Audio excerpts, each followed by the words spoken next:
La une de ce 22h, l'affaire de la dame Yacine Sané et le communiqué de la police. La jeune dame n'a pas été tuée, selon le texte qui nous est parvenu. Victime d'un vol à l'arraché et la sautée du véhicule, un car Ndiaga Ndiaye pour pourchasser ses voleurs. Et c'est suite à sa chute qu'elle a rendu l'âme, explique la police dans son communiqué. Le chauffeur du véhicule est d'ailleurs en garde à vue pour les besoins de l'enquête à Diamaguène Sicap Mbao, où est survenu le drame. La psychose née de cette insécurité s'est emparée de la population. Elles indexent l'absence, s'est emparée des populations. Elles indexent l'absence d'éclairage public et le sous-effectif du commissariat de police de la commune. Distribution de l'eau dans le monde rural, la réforme de 2015 a été un échec total selon la Fédération nationale des conducteurs et gérants de forage du Sénégal. Ils interpellent les autorités et demandent une nouvelle réforme plus inclusive. C'est bien et c'est parce qu'ils dénoncent la gestion des privés. Je suis député de Macky Sall et donc je vote tous les projets de loi en sa faveur, peu importe le contenu. Une déclaration du député Malaw Sow, vous l'entendrez, il s'assume devant la presse et explique son absence lors du vote du projet de loi portant renouvellement du bureau de l'Assemblée nationale. Un autre qui s'assume devant les journalistes, le professeur Daouda Ndiaye, donne raison aux syndicats d'enseignants qui menacent de perturber l'année scolaire. Je les encourage, a dit le chef du département mycologie de la faculté de médecine. Il demande aux autorités d'écouter davantage les enseignants. En sport, Ligue européenne des champions, les résultats des matchs qui ont bouclé la troisième journée des phases allées. Sadio Mané a encore marqué, Youssouf Boyan nous en parle. Abdoulaye Diop fait le tour du web, Yonoutol Mamadou Amardion, bonne santé animale. Ablaye Cissé, l'hôpital général de Grand Yoff change de nom. Il va désormais porter le nom de son fondateur, le professeur Idrissa Pouye. La cérémonie de rebaptisation est prévue ce jeudi. L'invité du soir sur la question, nous recevons le directeur de la structure sanitaire. Saliou Tall sera interrogé par Pape Diba en fin de journal.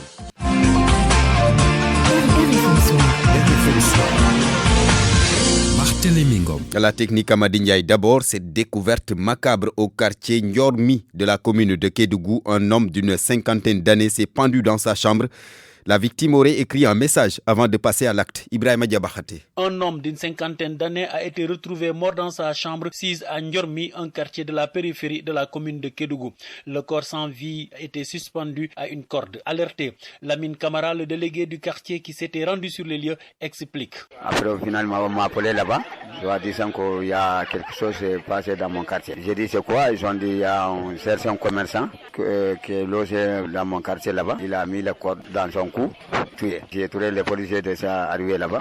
J'ai rentré, j'ai regardé, j'ai trouvé c'est ça. Ce qu'on m'a dit, j'ai trouvé c'est ça. Parce que j'ai trouvé le corps dans son cou. Bon, vraiment chuchoté. Je n'ai même pas regardé. Des informations recueillies sur place révèlent que la victime aurait laissé des écrits qui expliqueraient une telle attitude. Toutefois, une enquête a été ouverte par les éléments du commissariat urbain de Kédougou pour déterminer les causes qui ont poussé cet individu à se donner la mort. Ibrahima Diabakhate, Kédougou, RFM. Ibrahima Diabakhate, des précisions ou les précisions de la police à propos de la mort de Yacine Sané, du nom de cette jeune dame qui aurait succombé après son agression ce matin à Sicap Diamaguène. D'après un communiqué du bureau des relations publiques de la police, la dame a chuté d'un car Ndiaga Ndiaye après qu'elle a voulu poursuivre le voleur de son sac.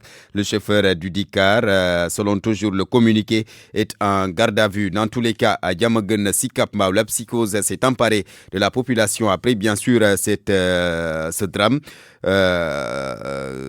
Donc, les populations interrogées par notre correspondant à Pikine, Ndongoka, estiment que l'absence d'éclairage public et le sous-effectif du commissariat de police de la commune favorisent l'insécurité dans cette commune de Diamaguène Sicap Mbao. Ndongoka. Sur le pont Mame Diarra, lieu de l'agression mortelle de Yacine Sané, les traces du constat de la police sont toujours visibles.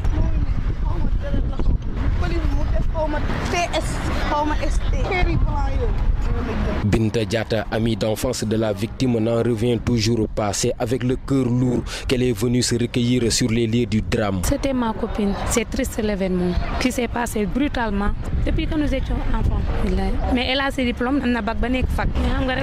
À la descente du pont, c'est une situation d'insécurité très inquiétante qui est décriée. Les riverains ne dorment plus que d'un seul œil. de sécurité. Agression bien 5h, 6h là. Pour les habitants de Sicap Mbao, les autorités doivent agir. Ils estiment que la peur ne doit plus être de leur bord, mais plutôt du côté des malfaiteurs. Nous renforçons la police. Avec l'ampulaire, la défunte Yacine Sané était âgée de 31 ans et a laissé derrière elle deux petits-enfants. Nongaka Pikine, RFM. 22h05. Le groupe Lekela, promoteur du parc éolien de Taïbanyaï, dément avoir remis de l'argent au maire de la commune. Cette réaction du directeur général de la société fait suite à la révolte de la population qui fustigeait une possible corruption. Massaer Cissé a apporté des précisions. Le parc éolien de Taïbanyaï aura une capacité de 158 MW. La première phase de 50 MW va être mise en marche en début du mois de décembre. Abdou Diouf Junior a visité le chantier pour RFM. Massaer Cissé se défend. Le parc éolien de Taïbanyaï n'a pas corrompu le maire de la ville. Ces informations qui ont poussé les populations à se révolter il y a quelques jours sont jugées fausses. Massaer Cissé, directeur général du parc éolien de Taïbanyaï. Pour l'instant, la commune de Taïbanyaï n'a pas encore reçu un franc du parc éolien. C'est sûr que les gens vont en parler. Mais ça, je pense que ce ne sont pas des informations correctes. Ce qui va se faire, c'est que le parc éolien de Taïbanyaï est une société sénégalaise qui va payer ses taxes locales de la bonne manière. Et l'utilisation de ces taxes-là sera de la disposition de la commune et pas du parc. Le groupe Lekela compte plutôt mettre l'accent sur la formation et l'emploi des jeunes. Massaer Cissé. Notre politique d'impact social, d'employabilité et de formation de la jeunesse. Pour ce qui est de nos relations avec la commune et de la communauté, il n'y a rien qui se fait derrière les portes. C'est toujours dans la clarté. L'impact qu'on a au niveau de la commune, c'est les emplois, c'est les taxes qu'on va payer quand on va passer en exploitation. Les premiers mégawatts d'énergie solaire produits à Taïbanyaï vont être injectés dans le réseau de Sénélec dans moins de 2 mois selon Massaer Cissé. On est à 6 semaines de la mise en route de la première phase de 50 MW qui sera composée de 16 machines. Le parc est un parc de 46 machines pour une capacité totale de 158 MW. La mise en service se fera en 3 phases de 50 MW chacune. La dernière étant une phase de 58. À terme, le parc éolien de Taïbanyaï va couvrir 15% de la production nationale d'électricité. Abdou Diouf Junior, le pillage des forêts en Casamance, le phénomène se poursuit et prend de l'ampleur malgré l'arsenal de dispositions pris par les autorités. Un constat d'Africa Journalist Forum qui note d'ailleurs un manque de suivi, surtout que les collectivités territoriales dépourvues de moyens sont impuissantes devant cette mafia qui pour la plupart s'organise depuis l'étranger. Lamine Ba. L'adoption du nouveau code forestier qui durcit les sanctions contre les auteurs des actes de pillage de la forêt associés au décret interdisant la coupe de bois suite aux tragiques événements de Bofa n'ont en rien entamé la détermination des délinquants forestiers. C'est Africa Journalist Forum qui en dresse le constat. René Massiga Diouf est le président de cette structure qui regroupe des journalistes et des chercheurs. Il y a beaucoup d'orientations qui ont été faites, il y a beaucoup de décisions qui ont été prises, il y a même des lois qui ont été votées concernant la coupe de bois, même avec le nouveau code. Mais malheureusement, on se rend compte que ce n'est pas respecté. Parce que les acteurs opèrent en toute clandestinité. Et malheureusement, l'État et le ministère de l'Environnement, les services des eaux et forêts, n'ont pas toujours les moyens d'intervenir là où la situation est difficile d'accès. Les collectivités territoriales dépourvues de moyens ne peuvent accomplir leur mission de protection des réserves forestières face à une mafia organisée à partir de l'étranger. Yankhoba Sagna est le maire de Signan, une commune très affectée par le phénomène. On est en train de nous battre avec les moyens que nous avons, mais vous savez, les moyens des collectivités locales sont très limités par rapport à ceux qui s'adonnent à cette activité-là. C'est une razzia humaine. C'est une mafia qui s'opère au niveau de cette forêt. Les scieries sont à quelque chose comme moins de 10 km ici, de l'autre côté de la frontière gambienne. Face à l'absence de résultats, malgré le paquet de stratégies du SIAZIF mis en place par les autorités, c'est la voie de la sensibilisation qu'il faut privilégier, estime Africa Journalist Forum. L'organisation dans le département de Bignona d'une visite de presse pour alerter sur l'ampleur du phénomène s'inscrit dans ce cadre. Lamine Ba, Ziguinchor, Radio Futur Média. Lamine Ba, la réforme de 2015 sur la distribution de l'eau dans le monde rural a été un échec total selon la Fédération nationale des conducteurs et gérants de forage du Sénégal. En conclave à Louga, la fédération dénonce la gestion des privés et réclame une nouvelle réforme plus inclusive. Abraham Polpouy.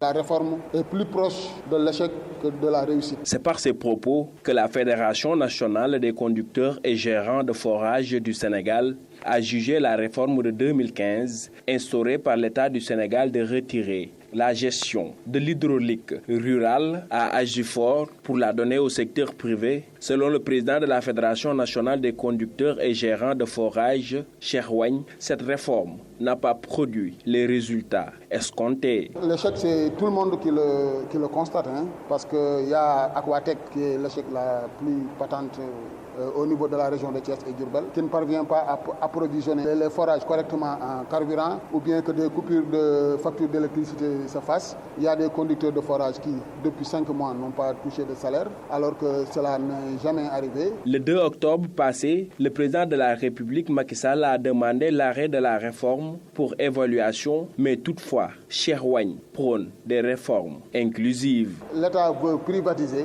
Il y a des conducteurs qui sont aguerris. Sur les 2000 forages qui existent au niveau du Sénégal, si on divise ça par exemple par 5, on aura 400 forages. Donc on pourra créer 400 opérateurs au niveau national. Il y a un cahier de charge pour que chaque opérateur, tout le monde trouve son compte dans la réforme. La Fédération nationale des conducteurs et gérants de forage du Sénégal était en conclave de 2 jours à Louga pour évaluer pour une meilleure distribution en eau dans le monde rural. Toutes les régions du Sénégal ont été représentées, sauf Dakar. Abraham Paul Pouy-Louga, Radio Futur Média. RFM 94.0, la radio en puissance.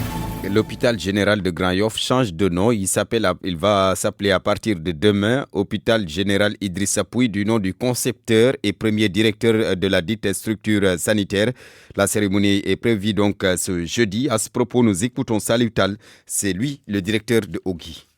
À partir de demain, l'hôpital général de Grand Yoff va changer de nom et effectivement deviendra hôpital général Idrissa Pouye, qui est donc le professeur Idrissa Pouye. C'est un chirurgien des hôpitaux, orthopédiste et traumatologue. Et c'est celui qui a pensé qu'il fallait créer un centre de traumatologie à Dakar en 1978, qui a mûri l'idée, qui l'a portée et qui a œuvré pour sa réalisation en 1989, où le CTO a vu le jour. Donc on peut dire aujourd'hui que l'hôpital porte le nom de celui qui l'a conçu, qui l'a pensé et qui a œuvré pour que ça puisse voir le jour en 89. L'événement qui va nous réunir, ça ne sera pas seulement le changement de nom. Ça veut dire qu'il y a un autre événement à l'intérieur, c'est qu'on inaugure aussi une nouvelle unité d'angiographie. Et ça aussi c'est important. Je pense que c'est l'offre que nous allons augmenter parce que c'est quelque chose qui n'existait pas au niveau de l'hôpital de Grand Yoff. Et c'est une nouvelle unité qui a été financée sur ressources propres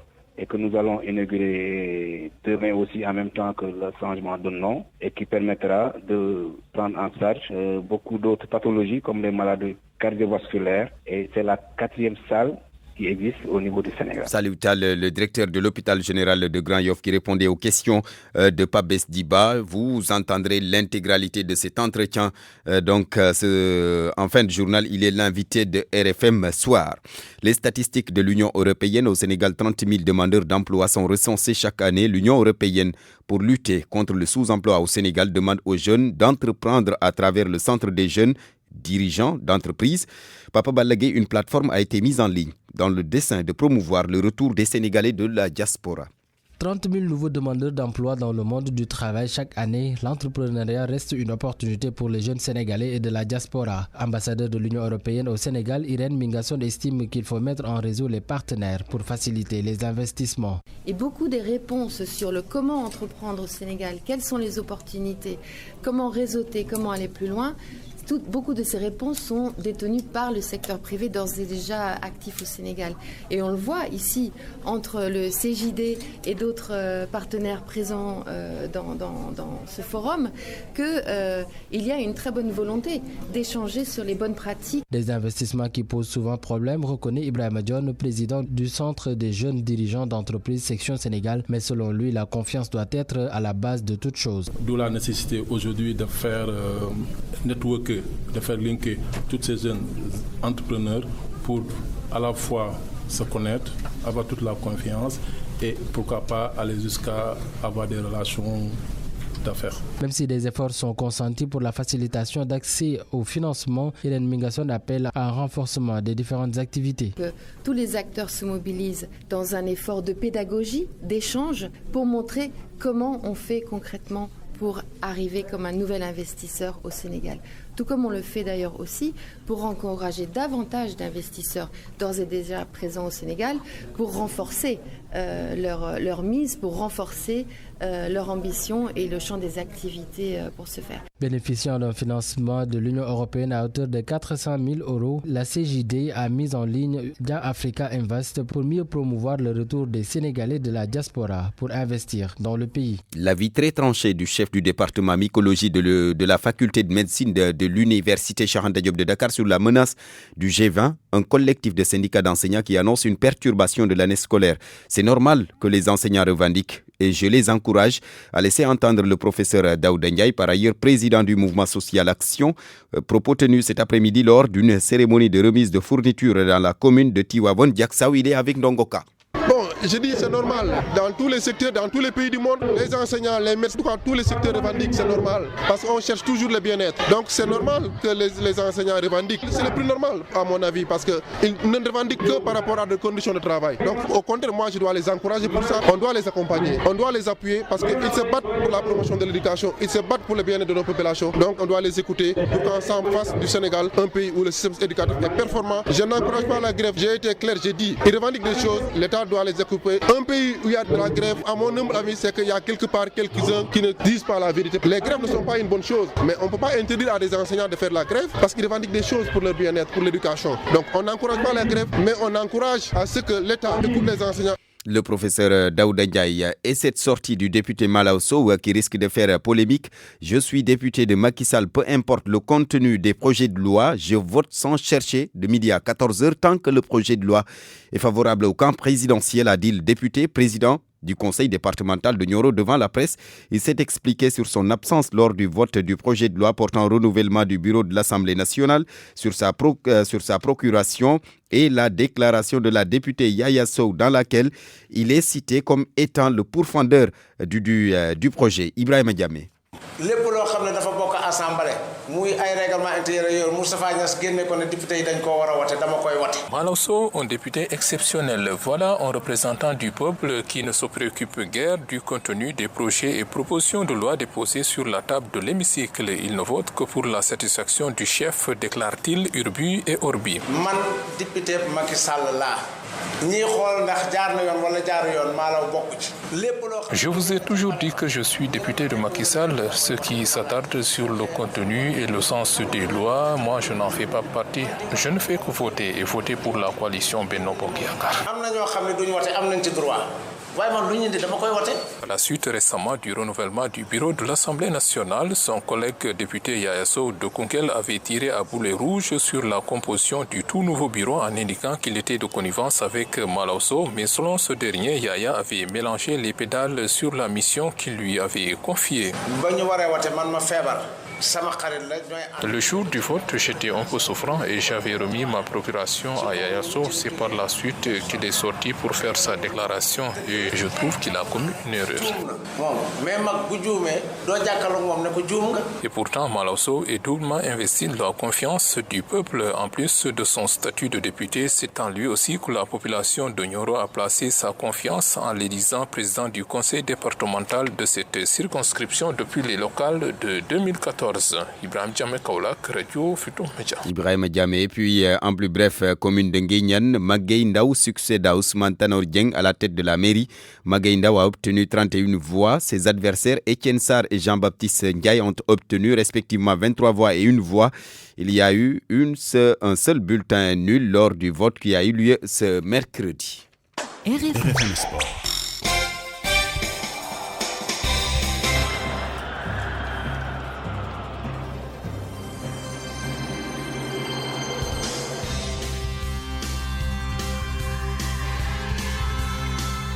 Bonsoir Youssouf Boyan. Bonsoir Barthélémy, bonsoir à tous. Oui, nous parlons football d'abord Youssouf pour parler de la Ligue des champions africaine. Zamalek Génération Foot, c'est ce jeudi. Match prévu à 18h GMT, ça va se jouer donc au Caire pour le compte de la phase retour des éliminatoires de la Ligue des champions africaine.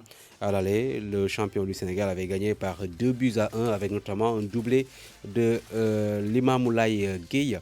Le vainqueur de cette double confrontation va intégrer le groupe A de la Ligue des Champions. Il est composé du TP Mazembe de la RD Congo, Zesco United de la Zambie et du CD1 de Agosto de l'Angola. Le club vaincu va jouer donc le tour de cadrage de la Coupe des Confédérations africaines. Ce sera face aux étudiants de l'École supérieure d'administration du Bénin. Et puis en Europe, la 3e journée de la Ligue des champions clôturée. Le groupe E, où le Racing Genk de la Belgique a été battu à domicile par Liverpool 1-4, le doublé de Oxlade-Chamberlain. Sadio Mané et Mohamed Salah sont les autres buteurs des Reds. Salzbourg battu également à domicile par Naples de Kalidou Koulibaly qui était également titulaire. 2-3 en faveur des Italiens, doublé de Mertens et un but de Insigne. Naples est leader du groupe E avec 7 points. Liverpool est deuxième avec 6 points. Dans le groupe F, Slavia Prague battu à domicile par le FC Barcelone. 1-2, Lionel Messi a marqué le premier but du Barça. Le second but contre son camp d'un joueur de Slavia Prague. L'Inter Milan qui domine les Allemands du Borussia Dortmund 2-0. Le FC Barcelone est leader du groupe F avec 7 points. L'Inter Milan deuxième, 4 points. Dortmund est troisième avec 4 points. Dans le groupe H, Ajax Amsterdam battu à domicile par Chelsea 0-1. Batshuayi a marqué donc l'unique but de la partie. Lille qui tient son premier point dans cette Ligue des Champions. Match nul face à Valence 1-1. C'est Ikoné qui égalise pour les Gones à la 95e minute. Les Hollandais de l'Ajax sont leaders du groupe avec 6 points, à égalité avec Chelsea qui est deuxième avec 6 points. Lille est dernier avec un seul point. Et puis le groupe G où Benfica a battu à domicile Lyon 2-1. L'unique but des Lyonnais a été marqué par Memphis Depay. Et puis Leipzig qui s'impose face au Zénith Saint-Pétersbourg 2-1. Leipzig est leader avec 6 points. Zénith deuxième, 4 points. L'Olympique Lyonnais avec le même nombre de points, 4 points, occupe la 3e place du groupe Barthélémy. Nous parlons beach soccer. Les quarts de finale du championnat ont démarré. Les deux premiers demi-finalistes sont donc connus. Il s'agit du Golf et de Yeumbeul qui ont gagné donc aujourd'hui leur quart de finale. C'était en présence de Abdoulaye Diop. L'affiche opposant le Golf Beach et Ngor Almadi a tourné à l'avantage du club de la banlieue. Battu par 3 buts d'écart, Mamoudou Diallo, coach de Ngor Almadi, parle de cumul d'erreurs de la part de ses joueurs. Mais je pense qu'on a perdu un élément costaud, un élément important. Je pense qu'au début, on pouvait gagner le match, mais donc il y a des erreurs qui s'est passées. Je pense que s'il était là, ça ne va pas se passer parce que c'est le leader de l'équipe, parce qu'on a joué des matchs plus difficiles et il a maîtrisé le jeu. Après avoir affiché son satisfait, l'entraîneur de Golf Beach donne les clés de la victoire, Adama Demba. Après l'ouverture du score par Ngor, j'ai dit à mes joueurs de garder leur sérénité et de temporiser le jeu. J'avais comme objectif marquer au moins 3 buts, comme ça ils vont sortir. Mais si on les suit dans leur rythme, on va perdre le match. La première affiche a vu Yeumbeul s'imposer 3-2 devant Galaxy. Golf et Yeumbeul vont s'affronter en demi-finale dans une rencontre de revanche pour Golf, premier champion du Sénégal de la discipline. Abdoulaye Diop, la suite des quarts de finale du championnat de beach soccer samedi prochain à la plage de l'Hydrobase à Saint-Louis, Guet-Ndar, HLM Dakar et puis en seconde heure HLM Saint-Louis, Malika. Impliquer davantage les clubs dans la gestion de l'équipe nationale de beach soccer et ce que demande le président de Golf Beach, Ousmane Guissé. Il est au micro de Abdoulaye Diop. Pour accompagner l'équipe nationale aux Judoka à l'électricité, il n'y a aucun élément de beach soccer sur le plan administratif qui l'accompagne. Ce sont des gens de foot en 11 qui l'accompagnent sur le plan administratif. Et d'ailleurs, nous, quel est notre rôle? Si nous sommes des administratifs, il est de rencontrer, d'accompagner ou de nous inviter à accompagner peut-être l'équipe nationale pour des compétitions. On le fait accompagner par des gens qui ne savent même pas les lois du beach soccer, qui ne s'intéressent pas à cette discipline, qui les accompagnent. C'est frustrant. Hein? Donc, demain ou après-demain, je ne suis plus motivé à créer une équipe ou à dépenser mon argent par rapport à ça. Il faut faire la promotion de ces administrations, d'éviter ces gens pour accompagner l'équipe nationale. Mais pas de venir, de prendre des gens à foot à 11 qui ne connaissent même pas les lois du jeu, qui ne s'intéressent pas à cette discipline et de le faire accompagner par le beach soccer au beach soccer. Le foot est spécifique au foot spécifique. Quand même, ça c'est cela. Voilà, c'est Ousmane Guissé, le président du club de Golf Beach. Le foot à 11 avec la Coupe du Monde des moins de 17 ans. Les Lionceaux qui sont arrivés aujourd'hui à Victoria Cariacica, c'est au Brésil, une ville brésilienne donc, qui va servir de tanière au plein de Malik Daf après 3 victoires en match amical face à 2 clubs brésiliens et Haïti. Le Sénégal va donc poursuivre sa préparation. Le premier match des Lionceaux dans cette Coupe du Monde est prévu dimanche à 20h. Ce sera face aux États-Unis. Et on termine par le basketball, c'est pour parler de la NBA avec la suite de la première journée. Tout à l'heure à 22h30 GMT, Gorgui Sidian et Minnesota affrontent Brooklyn Nets. Dallas, Washington à 23h30, Orlando Magic, Cleveland à 22h. Entre autres matchs donc prévus dans la soirée d'aujourd'hui et cette nuit. Les Raptors de Toronto, champions en titre, ont démarré avec une victoire face aux Pelicans de la Nouvelle-Orléans. C'était dans la nuit d'hier, 130-122. À noter la performance du Camerounais Pascal Siakam, co-meilleur marqueur de ce match, avec 34 points pour la franchise canadienne qui démarre donc bien la défense de son titre. Dans l'autre match de la nuit d'hier, LeBron James et les Lakers de Los Angeles ont perdu face aux Clippers de Los Angeles. Une équipe portée par Kawhi Leonard, meilleur scoreur du match. 30 points marqués face à LeBron James.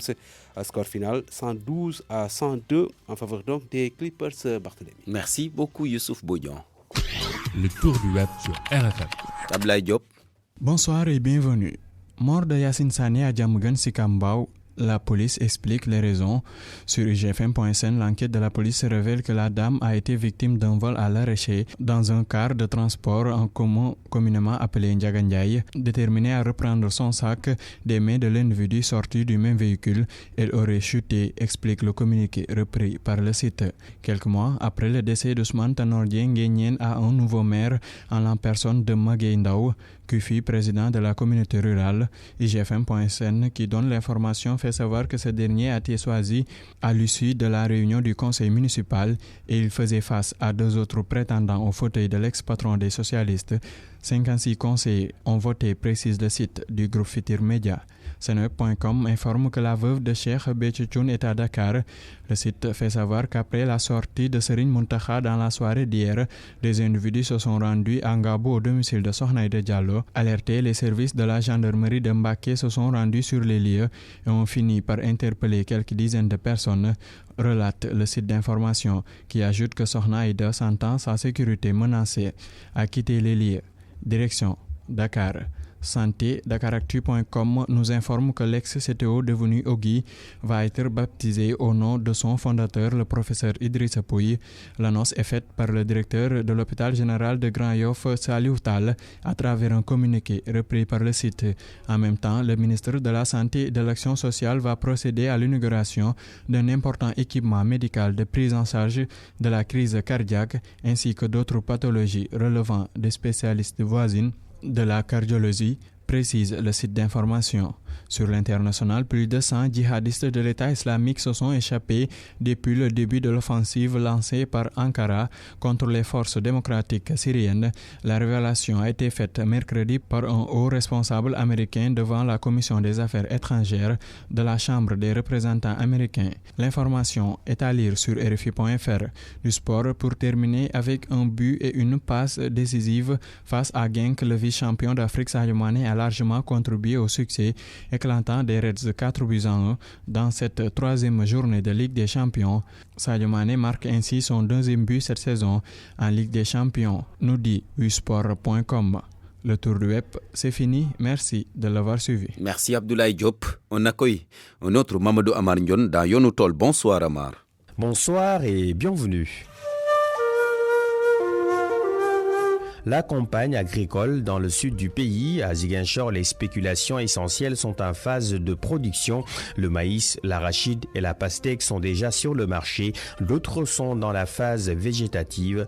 La direction régionale du développement rural relève des récoltes de bonne qualité dans leur globalité. Lamine Ba pour les détails. En cette dernière décade du mois d'octobre, la plupart des spéculations sont en phase de production. Il s'agit principalement de l'arachide, du maïs et de la pastèque, au moment où d'autres spéculations comme le manioc et le riz de plateau sont respectivement en phase de développement végétatif avancé et d'épiaison. Casimir Adrien Sambou est le directeur régional du développement rural de Ziguinchor. À la date d'aujourd'hui, il faut noter que, surtout pour ce qui concerne les premiers semis, on retrouve certaines... Il y a des spéculations qu'on retrouve sur le marché, c'est que l'arachide, la pastèque, le maïs. Alors maintenant, il faut noter que pour les autres spéculations, le manioc, il est en phase de développement végétatif avancé, tubérisation par endroit. Le riz de plateau, en phase d'épiaison. Le riz de nappe, donc aussi, montaison et épiaison. Le riz de bas-fond, talage, montaison. Il n'y a pas d'inquiétude à se faire pour les espèces végétales en phase végétative. Elles pourront boucler leur cycle selon Casimir Adrien Sambou. Avec ce cumul pluviométrique, il y a des espèces végétales qui vont boucler leur cycle comme l'arachide par exemple, le mil, le niébé. Mais globalement, retenez que dans la région de Ziguinchor, pour ce qui concerne les premières vagues de semis, surtout les cultures concentrées sur le terrain, beaucoup sont dans la phase productive. Pas grand-chose également à dire sur la qualité des récoltes sur le marché. Elles sont bonnes grâce aux semences distribuées aux producteurs. La qualité, elle est bonne parce que c'est des semences certifiées, sélectionnées pour la plupart. Quand le producteur utilise des semences certifiées, ça détermine beaucoup de choses. Ça permet d'avoir les plus hauts rendements. Résistance vis-à-vis des principales pathologies. Avec plus de 1110 mm de pluie à certains endroits, les tendances en termes de récolte s'annoncent bonnes cette année à Ziguinchor, ce qui dissipe les inquiétudes qui animaient les producteurs en début d'hivernage avec l'installation tardive des pluies. Après Ziguinchor, Sédhiou est aussi en pleine campagne agricole. Comment la situation se présente dans cette autre région de la Casamance naturelle? La réponse avec Max Euclide Confani. Arachide, maïs, entre autres, depuis quelques jours, certaines espèces de ces cultures ont commencé à faire leur apparition sur le marché de Sédhiou, signe que les tendances sont favorables selon Omar Mbeng, DRDR de Sédhiou. Ce qu'on a constaté, il y a quelques semaines déjà, les récoltes de maïs et d'arachide ont commencé. Actuellement, vous voyez sur le terrain, un peu partout, il y a des récoltes d'arachide. Des récoltes possibles et effectives grâce à la régularité de la pluviométrie malgré l'installation tardive de l'hivernage, confie le DRDR. Malgré le retard d'installation qu'on avait noté de l'hivernage, on a eu vraiment de bonnes quantités de pluie qui nous ont permis quand même d'avoir des récoltes de maïs. Et le mil, si vous constatez aussi, est en train de récolter, en même temps que l'arachide, surtout la variété Bullhouse. Déjà, nous avons noté pour l'arachide que déjà, ces variétés sont déjà à maturité. Donc, en même temps aussi, il faut signaler pour le riz de plateau aussi commence à être récolté. Donc ça aussi, déjà confirme que l'hivernage s'est bien déroulé. Une bonne pluviométrie qui fait l'affaire des producteurs de la région. Ceci, malgré de grandes craintes au début de l'hivernage, assiste aujourd'hui à la maturité de toutes leurs cultures. Maïkor Gueye est grand producteur d'arachide et de mil dans le département de Bunkiling. L'arachide et le mil, tout est arrivé à maturation. Même le riz, nous n'avons rien à dire. Reste seulement à savoir s'il y a beaucoup d'argent pour évacuer l'arachide surtout. Le mil même, nous avons commencé à le récolter. Mais l'arachide, nous attendons un tout petit peu. Nous avons espoir que la production sera des meilleures.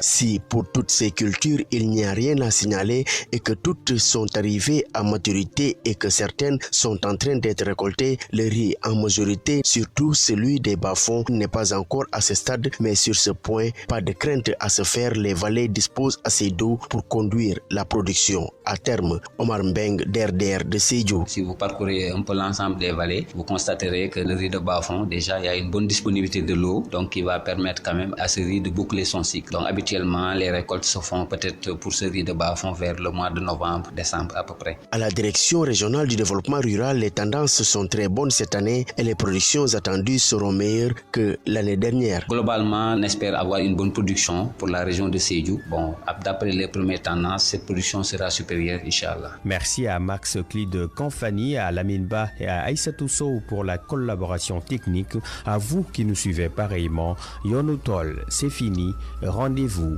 mercredi prochain.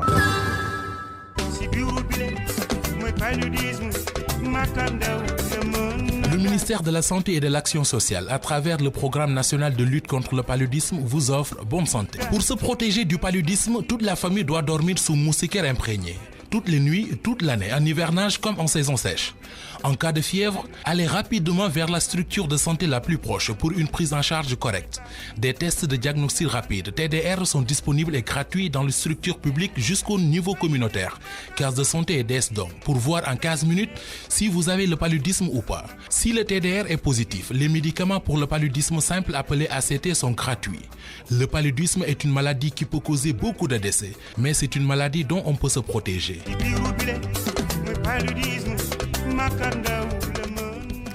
Désormais, comme chaque mercredi, c'est Bonne Santé Animale. Nous recevons Ablaye Cissé.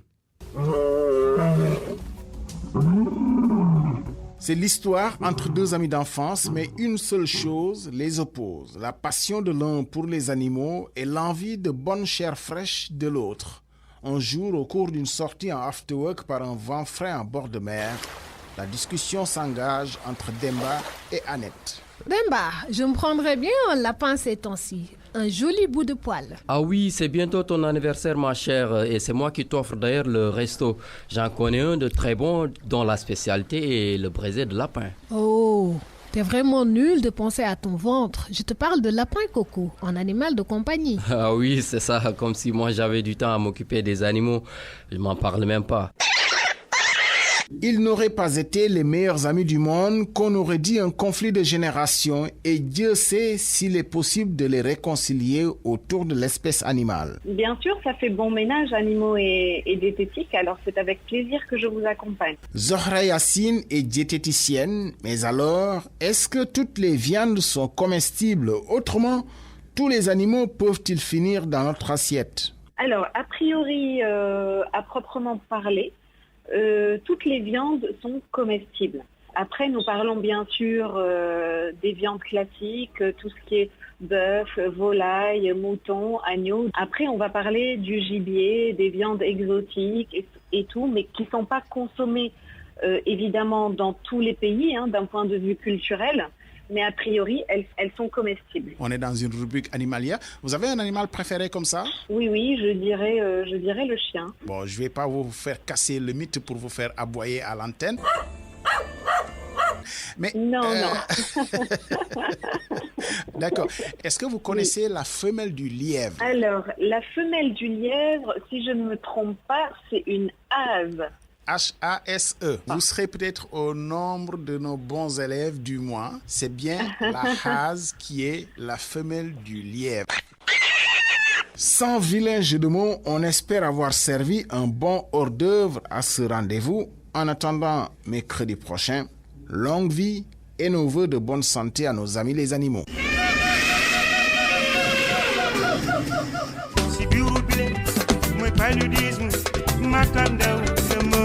Bonne Santé vous a été offerte par le ministère de la Santé et de l'Action sociale à travers le programme national de lutte contre le paludisme. Engageons-nous tous pour l'élimination du paludisme au Sénégal.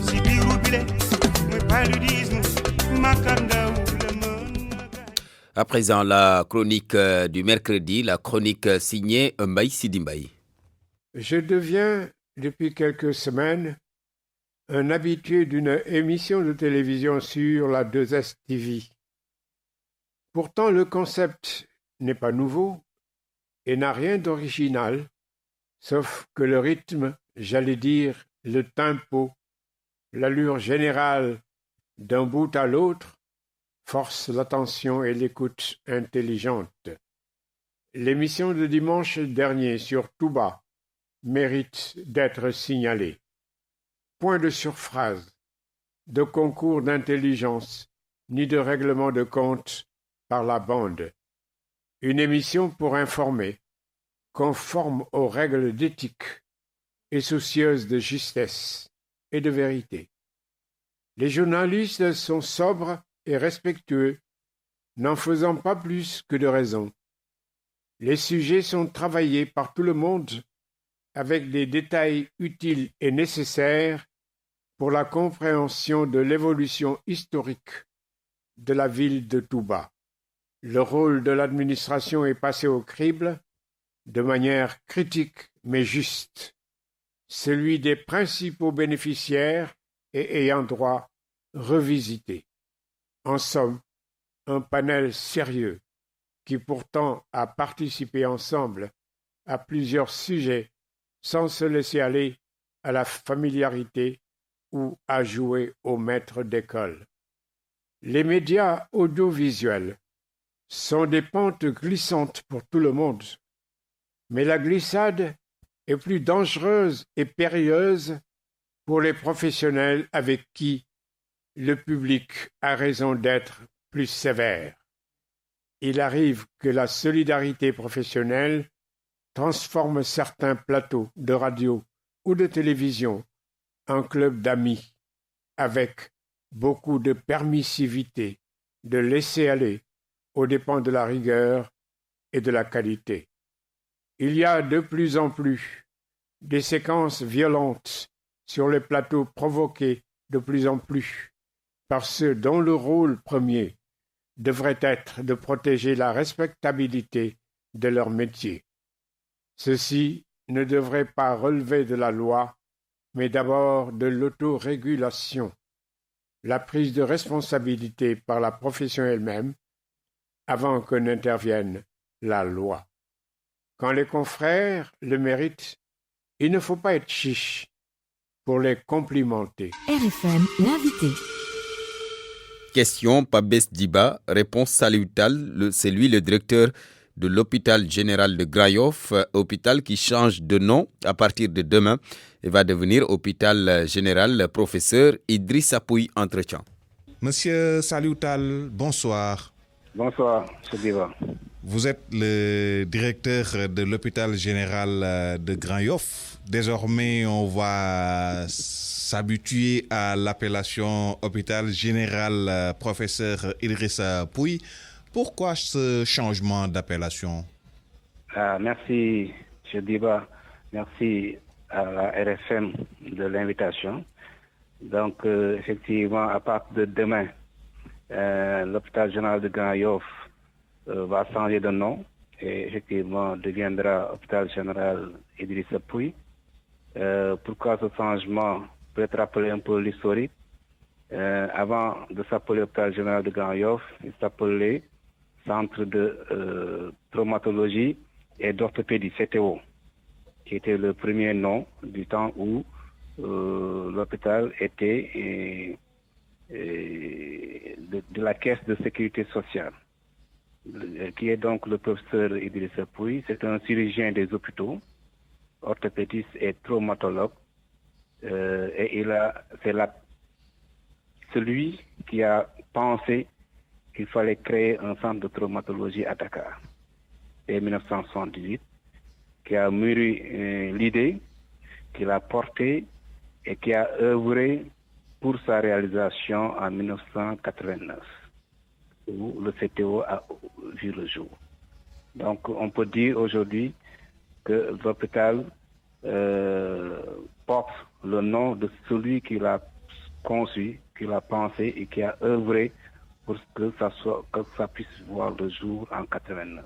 Vous l'avez dit tantôt, au début, l'hôpital s'appelait CTO, après hôpital général de Grayoff, mais convenez, directeur, qu'il sera difficile d'habituer les gens à cette appellation, à cette nouvelle appellation, puisque depuis lors, on parle toujours de CTO. Pourquoi toujours CTO, selon vous? Vous avez une explication à ça? Alors, des fois, c'est vrai, c'est difficile de faire changer les noms qui sont déjà retenus par la population pour certaines institutions. Le CTO, effectivement, parce que c'est un centre de traumatologie et d'orthopédie, donc un hôpital spécialisé en traumatologie et d'orthopédie. Et ce nom-là est resté, effectivement, jusqu'à aujourd'hui. Certains ne connaissent pas, quand vous le dites hôpital général de Grayoff, ils vous demandent où c'est, et il faut vous dire c'est l'ex-CTO, parce que c'est resté un peu dans la mémoire collective. Mais avec le temps, effectivement, certains vont s'y habituer et vont retenir vraiment l'hôpital général, désormais, hôpital général Idrissa Pouy. Et je pense que c'est rendre à César ce qui appartient à César. Si aujourd'hui, la communauté médicale, mais aussi tout le personnel, le conseil d'administration et les autorités au plus haut niveau notamment chez le président de la République, ont accepté de vraiment changer le nom et de le renommer Hôpital Général Idrissa Pouye, vu ce que le professeur Idrissa Pouye a apporté au système de santé sénégal, mais aussi vu ce qu'il a fait pour que cet hôpital-là voit le jour aujourd'hui. Qu'est-ce que ce changement va impliquer au sein de l'établissement? Alors, ce changement, ce que nous espérons, c'est que les générations actuelles et futures puissent puiser en l'homme professeur Idrissa Pouye ses vertus, son engagement pour la communauté, parce qu'il a été un médecin au service de la communauté, au service des populations, qui a donné toute sa vie pour être au service des autres, et qui a été un communicateur, qui a été très attentif pour vraiment soulager les douleurs des autres. Et nous voulons que les générations actuelles et futures puissent puiser en lui ces vertus-là, pour que le seul fait d'évoquer son nom puisse apporter un changement de paradigme, un changement de comportement pour nous tous, professionnels, que nous puissions savoir que nous devons placer le malade au centre de nos préoccupations, et rien que cela. Et donc nous espérons que ce changement va apporter, en tout cas, tous ces changements-là à notre niveau, au niveau de notre comportement de tous les jours, mais aussi au niveau de notre engagement envers les malades, envers la population, et aussi cultiver chez nous le besoin d'améliorer perpétuellement ce que nous faisons, la culture de l'excellence en nous-mêmes. Voilà ce que nous attendons, en tout cas ce que nous espérons, ce que ce changement-là puisse apporter au niveau de l'hôpital de manière générale. Mais aujourd'hui, beaucoup de Sénégalais disent l'hôpital n'est plus ce qu'il était à ses débuts. Alors, ça dépend. À ses débuts, c'était, comme j'ai dit, c'était un hôpital spécialisé en orthopédie et traumatologie. Maintenant, c'est un hôpital ouvert, diversifié. C'est pour cela son nom hôpital général, où on a embrassé maintenant presque toutes les spécialités médicales. Aujourd'hui, on les retrouve à l'hôpital général de Grand Yoff. Donc, sur ce plan-là, ce n'est plus comme avant. Autre chose, maintenant, si on parle sur le plan de l'offre de soins, je pense que... Mais justement, oui, sur le plan offre de soins, c'est ça. Alors, sur le plan offre de soins, si on parle de l'offre sur le plan quantitatif, effectivement, l'hôpital aujourd'hui offre plus que ce qu'il n'offrait à ses débuts. Vous pensez? Vous conviendrez, oui, j'ai dit, aujourd'hui, le nombre de spécialités que nous avons, nous ne l'avions pas à ses débuts. Maintenant, la demande aussi actuelle n'est plus la même que la demande il y a de cela 20 ans. Donc aujourd'hui, la demande est beaucoup plus forte, le besoin est important et le niveau d'exigence en termes de qualité de soins aussi est plus élevé. Ça ne veut pas dire que l'hôpital ne fait pas d'efforts aussi pour être à ce niveau-là. C'est vrai, il y a des choses qu'il faudrait améliorer et nous pensons que aussi ce changement de nom-là puisse servir en tout cas de levier, de locomotive pour qu'on puisse ensemble aussi essayer de faire des pas pour nous hisser à un niveau d'excellence, à un niveau de qualité de soins et de prestations qui seraient offertes aux populations. Il n'est pas rare de voir un Sénégalais, un Dakarois protester contre le fait qu'à l'hôpital général de Grand Yoff, il n'a pas reçu l'offre de soins qu'il voulait avoir. Alors, ça aussi, c'est ça. J'ai dit tout tantôt, la demande en soins est beaucoup plus importante aujourd'hui qu'il y a des années. Aujourd'hui, cela veut dire que vous ne pouvez pas faire face à toute la demande. Alors, toute la demande sénégalaise ou de Dakar, effectivement, l'hôpital ne peut pas faire face à toutes ces demandes-là. Parce qu'il y a, en dehors de l'hôpital aussi, il y a d'autres hôpitaux. Mais aujourd'hui, le plus qui pose le problème, c'est la demande en soins d'urgence. Et aujourd'hui, effectivement, l'hôpital fait partie des 2 hôpitaux qui reçoivent le plus d'urgence au Sénégal. Donc la demande est très forte. Et aujourd'hui, l'hôpital fait de son mieux pour essayer de satisfaire une bonne partie de la majorité. Mais c'est vrai, à l'heure où nous en sommes, on ne peut pas répondre à toutes ces demandes-là. Et nous jouons sur d'autres leviers pour faire que la régulation puisse jouer son rôle aussi, qu'on puisse, certains qui ne peuvent pas, pour des questions de limite de lits disponibles, etc., qu'on puisse les prendre en charge aussi à d'autres niveaux. Et je pense que là, on est en train de travailler là-dessus. Et tout récemment, vous avez suivi les concertations nationales sur les urgences, où d'importantes mesures ont été prises. Et je pense que l'hôpital aujourd'hui est en train de développer même un projet pour son service d'accueil des urgences, pour qu'on puisse être beaucoup plus performant, qu'on puisse être en mesure de mieux répondre aux demandes fortes des populations en matière de soins d'urgence. Donc il y a des perspectives. Effectivement, aujourd'hui, nous faisons de notre mieux et nous faisons beaucoup pour essayer de répondre, mais la demande est encore très forte et l'hôpital de Grand Yoff ne peut pas tout absorber à lui seul à ce niveau-là. Mais il y a des perspectives, en tout cas à court terme, pour essayer d'améliorer, d'agrandir nos capacités pour mieux prendre en charge ces soins d'urgence à ce niveau-là. Et la pacification du climat social est-ce que ça va suivre le changement, la dénomination qui va changer? On entend souvent quelques mouvements sociaux au sein de l'hôpital. Qu'est-ce qui explique cela? Alors, vous savez, on est dans un environnement aussi, sur le plan social, très instable. Maintenant, on espère aussi que ce changement de dénomination, comme je l'ai dit, apporte aussi un changement de comportement, pour qu'on puisse savoir que notre raison d'être, c'est la satisfaction du patient. Tout ce que nous devons mettre en avant, c'est l'intérêt des populations.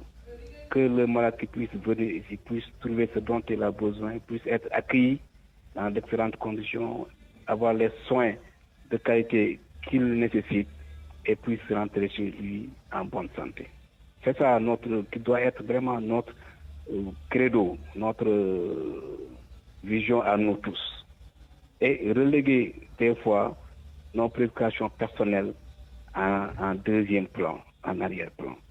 Et je pense que ça, on est en train aussi de travailler pour que tout le monde aussi puisse vraiment avoir cette vision-là. Et nous espérons que ce changement de nom-là va aussi apporter ce changement-là en nous-mêmes pour qu'on puisse recentrer les intérêts en plaçant le malade au centre de tout ça. Et ça, nous espérons que ce changement de dénomination apportera aussi cette nouvelle ère, en tout cas, de stabilité sociale au niveau de l'hôpital. L'événement qui va nous réunir, ce ne sera pas seulement le changement de nom. Vous avez tantôt parlé de l'offre. Et je dois dire qu'il y a un autre événement à l'intérieur, c'est qu'on inaugure aussi une nouvelle unité d'angiographies. Et ça aussi, c'est important. Je pense que c'est l'offre que nous allons augmenter, parce que c'est quelque chose qui n'existait pas au niveau de l'hôpital de Grand Yoff. Et c'est une nouvelle unité qui a été financée sur ressources propres et que nous allons inaugurer demain aussi en même temps que le changement de nom et qui permettra de prendre en charge beaucoup d'autres pathologies comme les maladies cardiovasculaires. Et c'est la 4e salle qui existe au niveau du Sénégal. Monsieur Saliou Tall, je vous remercie. Merci, je vous remercie, M. Sabine. Je rappelle que vous êtes le directeur général de l'hôpital général de Grand Yoff, qui va changer à partir de demain d'appellation pour devenir hôpital général professeur Idrissa Pouye.